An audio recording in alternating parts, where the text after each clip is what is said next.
Hello mga kasari! Welcome again sa aking vlog. So, my name is Joy Bulardo, isang kasari here in Batangas. So, mga kasari, dahil wala pa namang masyadong customer at hindi pa tapos yung aking pag-aarin sa aking divider, ay samahan nyo akong mag-display. So, ayan o guys, diba? Hindi magandang tingnan kapag wala siyang sabit-sabit sa mga spaces. Yan, kagaya nito. Diba mga kasari? Kagaya nun, walang laman. So, lalagyan din natin siya ng mga kasari. Yan. Ito, lalagyan din natin ng ganyan. So, wala pa namang customer ngayon mga kasari at mga bata ay pumapasok sa school at ang mga nag-o-opisina, nagtatrabaho. So, wala pa tayong masyadong customer. So, habang wala pa tayong customer ay mag-a-arrange muna tayo ng ating lalagyan ng paninda para maging kaakit-akit naman sa paningin ni Tumer. So, diba mga kasari? Mas maganda kasi is yung kita nila yung mga items. Para minsan kasi nalilimutan nila, no? Bumili. Sabi, ano nga ba yung binibili ko? O yun, diba? Pag nakita nila doon sa inyong display, so maaalala nila. Diba guys? Yun yung magandang advantage din natin kapag naka-display yung ating mga items at products sa ating tindahan. So, ano bang kulang dito? So, hindi ko pa na-i-display is mga kape. Gawin natin ay Energen. Yung mga benta, ito, Energen, dalawang flavor po ang ating Energen. Alaska, then Birch Tree, tigisa lang po, piraso. Then, Bear Brand na choco. Tapos, swak. Ito, meron akong pinitong swak. Benta nito ang mga kasari na swak sa aking tindahan. Tapos, Milo. Yan. Itatamtax lang natin siya mga kasari.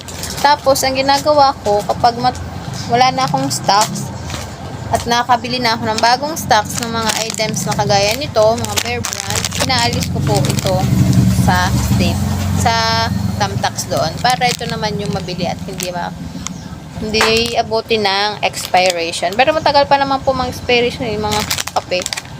Isang taon yata po mga expiration ito. So, ayan mga kasari, samahan nyo akong maglagay at mag-display ng ating mga items. So, papakita ko sa inyo mga kasari, Marami na siyang kulang. Kailangan pa naming mamili ni Mister, pero sa ngayon ay hindi pa ako makakapamili kasi may pasok ang aking asawa. So, mamayang hapong pag-out niya kami mamimili. So, ayan. Pupunuin natin yan ng paninda. Bilis maubos na mga dilata, ng alak. Yan. Lalagyan natin yan mamaya. Makikita natin ang result nito mamaya. So, mga kasari, wait and keep on watching. Ating ilalagay lang ito. So, ito na pala.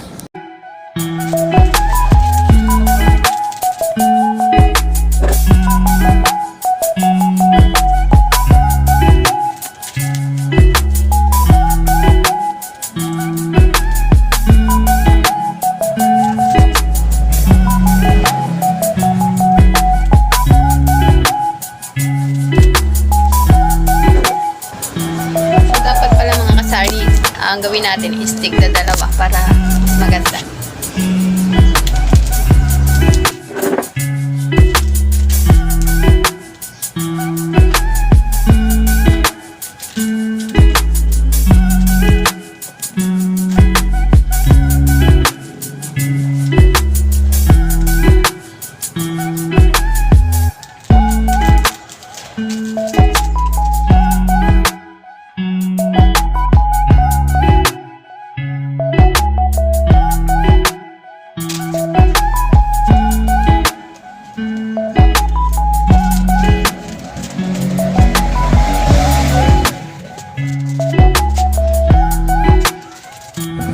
Ayan mga kasari, tapos na tayo ulit sa isang line. Diba? Ang gandang tingnan. Yan. So, sunod naman ay sa taas. Yan, lagyan natin yan ng mga sabon naman. Dito ay sa side na to ay mga magic sarap. Diyan. Then, din sa baba po ay mga ketchup toyo. Yan. So, makikita natin ang before and after ng ating yan. Ang ganda, no? Parang ang dami.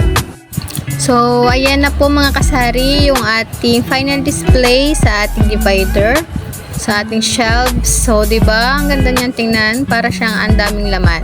So, yan mga kasari ay kulang pa rin po yan mga dilata. So, dadagdagan pa po natin yan.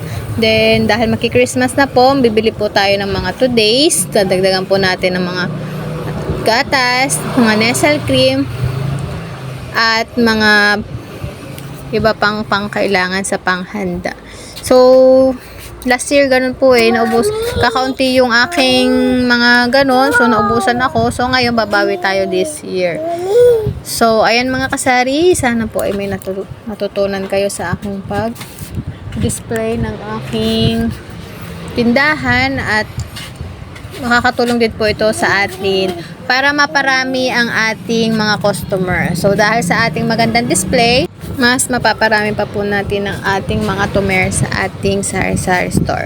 So, hanggang dito na lang mga kasari and see you next vlog. Thank you for watching.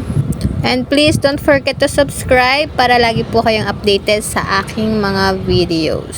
So, click and subscribe mga kasari. Don't forget. Thank you.